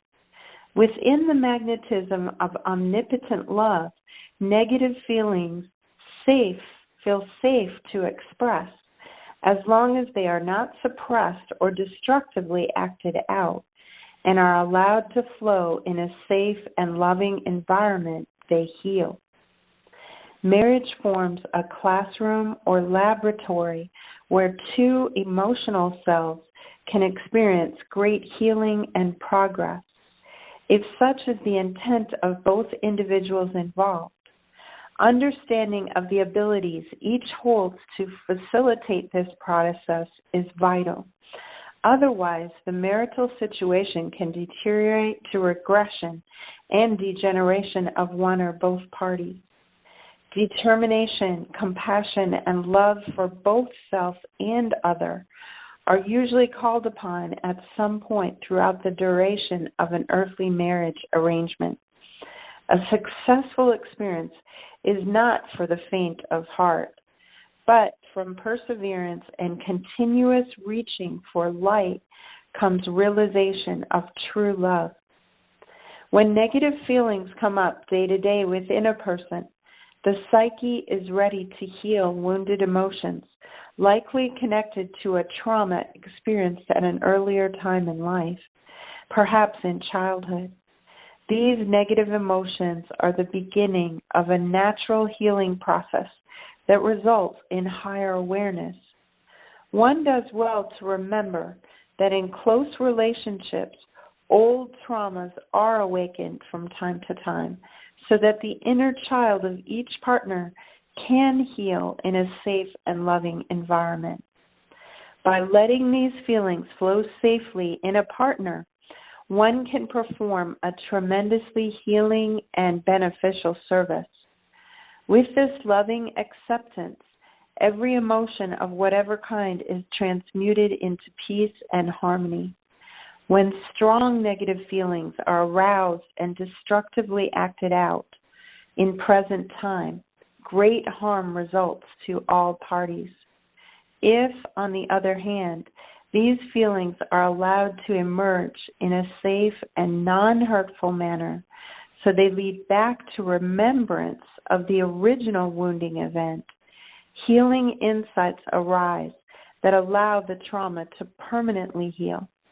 When this occurs, negative feelings are transformed into wonderful, healed emotions. Processing emotions so they transmute and heal instead of acting them out creates ever stronger bonds of love and safety in a relationship. The power of all-encompassing cosmic love to heal and create heaven on earth is infinite. Meditate on the divine virtues associated with the letters of our name and call on our help when embarking on the learning and healing experiences of marriage and true love. It may help for both partners to assimilate the pointers given in this section on emotional healing. On the 12th day of every 28-day moon cycle, we flood the feelings of all life on earth with an enlightening and transmuting power of real love. Specifically, tuning to us on this day can bring transformative energies to your marriage relationship. M. Kepe, the moon angels of marriage and true love. Beautiful. I just want to add, when she read that, yes, she's talking about a couple, male and female, but it's also the couple, male and female energies in you being married. So as you listen to that, that is that too. Okay, guys?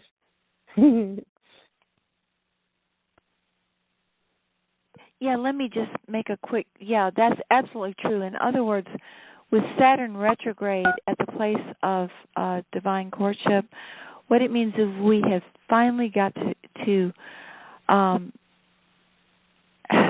acknowledge all the different parts of ourselves. We have to acknowledge the little kid part, the wounded part, the magnificent divine parts. We have to acknowledge the parts, that are like our parents and like our parents had with their parents and their. And we just get all these different parts of ourselves through many lifetimes. We've had lifetimes when we were this or we were that or the other, and all these things are coming online. As this DNA change that we've all been through and are going through ever upgrades occurs, we're going to all go into enlightenment. And part of the enlightenment is remembering everything we've ever done through our lifetimes. And in previous talks recently, we talked about the dangers inherent in that. And I've been running into it big time. Cynthia. Yeah. And we're going to have 24-hour calls when we all start remembering all of our life.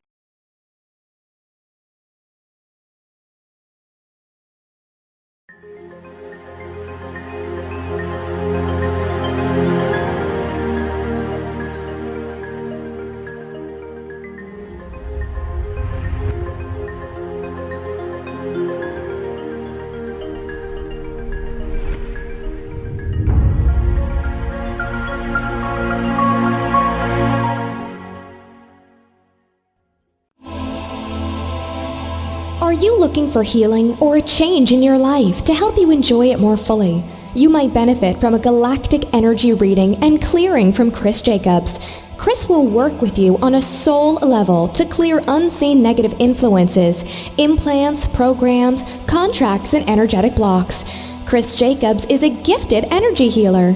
Contact him today at ChristopherStephenJacobs@gmail.com.